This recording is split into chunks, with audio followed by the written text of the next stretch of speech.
श्रोता प्रेमियों, मैं राम सागर शास्त्री आप लोगों के समक्ष रखने जा रहा हूं एक प्रसंग, विष्णु और गरुण का युद्ध। देखिए, कश्यप ऋषि की 13 पत्नियां थीं। एक बार कद्रु और विनिता ने कश्यप ऋषि से पुत्र की याचना की। अस्तु दोनों गर्भवती हो गईं। कद्रु ने 1000 अंडे दिए, जिनसे 1000 प्रकार के नागों की उत्पत्ति हुई। विनिता ने 2 अंडे दिए, जल्दी पुत्र बाहर आ जाए, इसलिए उसने समय से पहले ही एक अंडे को फोड़ दिया। उससे एक अपंग बालक अरुण की उत्पत्ति हुई। अरुण ने कहा, मां, तुमने समय से पहले अंडे को फोड़कर मुझे अपंग बनाया है, इसलिए मैं तुम्हें श्राप देता हूं कि तुम्हें विमाता कद्रु की दासी बनना पड़ेगा। अब दूसरा अंडा तुम समय से फोड़ना, उससे जो पुत्र उत्पन्न होगा वही तुम्हें दासत्व से मुक्त कराएगा। इतना कहकर अरुण आकाश में चला गया और जाकर भगवान सूर्य का सारथी बन गया। इधर विनिता ने दूसरा अंडा समय से फोड़ा। उस अंडे से गरुण की उत्पत्ति हुई। एक बार की बात है, समुद्र का मंथन हो रहा था। देवता और दैत्य दोनों अमृत के लालच में मंथन कर रहे थे।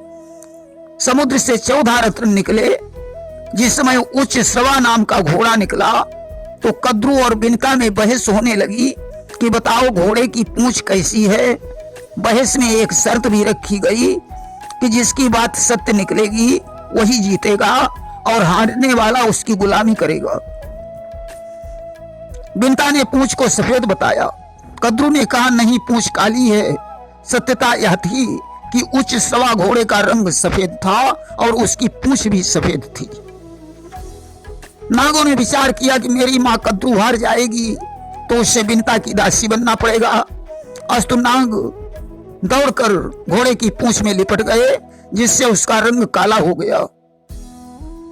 आज विनिता हार गई और उसे कद्रु की दासी बनना पड़ा। अब कद्रु ने गरुण से कहा कि तुम हमारे गुलाम हो, इसलिए जाओ, समुद्र में अमृत निकलते ही तुम उसे छीनकर मेरे बेटों को दे दो, जिसे पीकर वे अमर हो जाएं।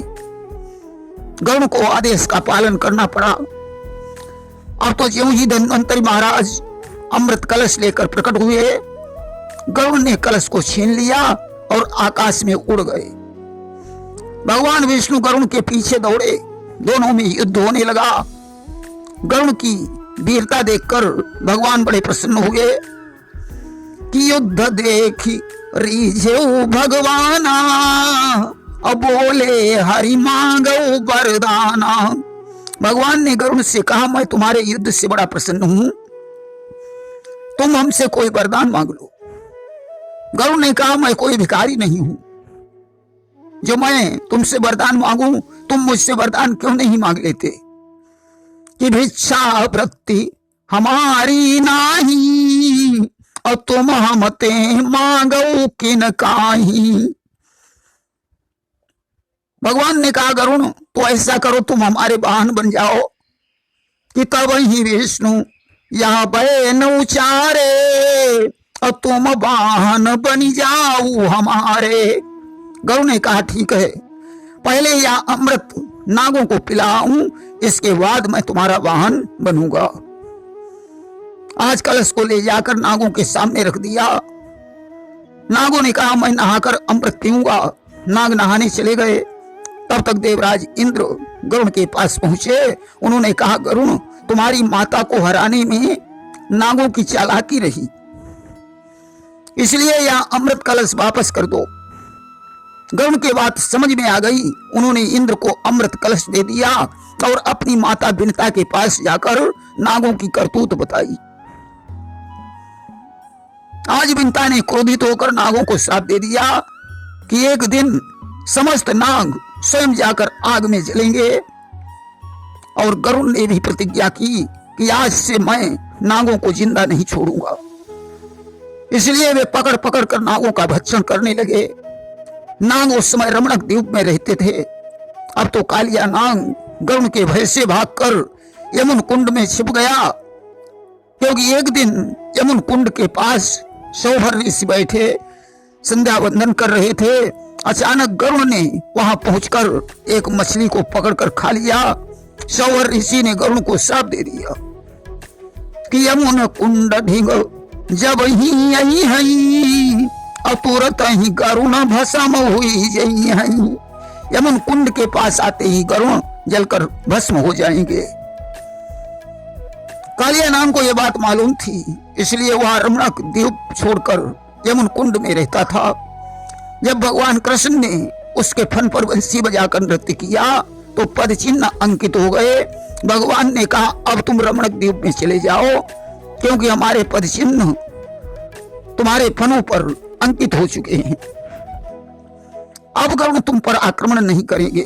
अस्तु कालिया रमणक द्वीप में जाकर फिर से रहने लगा। देखिए, एक बार गरुड़ को अभिमान हो गया कि मैं कितना बलवान हूं, जो त्रिलोकों का भार लेकर भगवान हमारे ऊपर बैठते हैं, मैं उन्हें ढोता हूं। मन से कई गुनी हमारी चाल है, और कहने को तो यह कह डाला, पर मन में खटका बना रहा। अंतर्यामी की आंखों से यह भेद भला कब छुपा रहा। भगवान समझ गए गरुड़ को अभिमान हो गया है। आज उन्होंने अपनी लीला रच डाली। गर्मी का महीना था। एक हाथी प्यास से बेचैन होकर एक सरोवर पर पानी पीने गया। ग्रह ने उसका पैर पकड़ लिया, दोनों के बीच युद्ध होने लगा। हजारों वर्ष बीत गए। जब गजराज थक गया तो भगवान को पुकारने लगा। भगवान ने फिर भी गौर नहीं किया तो गज ने एक सुमन भगवान को अर्पण किया। देखिए, सुमन का मतलब होता है सुंदर मन, क्योंकि भगवान को प्राप्त करने के लिए सुंदर मन की जरूरत होती है। भगवान कहते हैं कि निर्मल मन जन सो मोहि पावा, अमोहि कपट छल छिद्र न भावा। आज सुमन को अर्पित करके गजेंद्र प्रभु को पुकारने लगा कि करते करते थक गया मैं इंतजारी आपकी, करते करते थक गया मैं इंतजारी आपकी। तुम नहीं आए अगर तो होगी ख्वारी आपकी। उस समय भगवान सत्यभामा के साथ पंचासार खेल रहे थे। आज ज्यों गजेंद्र की पुकार उनके कानों में पड़ी, उन्होंने पांसा रख दिया। सत्यभामा ने कहा, प्रभु क्या हुआ? भगवान बोले, हमारा भक्त गज मुझे पुकार रहा है।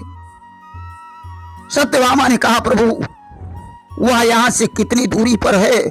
भगवान ने कहा, 64 योजन की दूरी पर।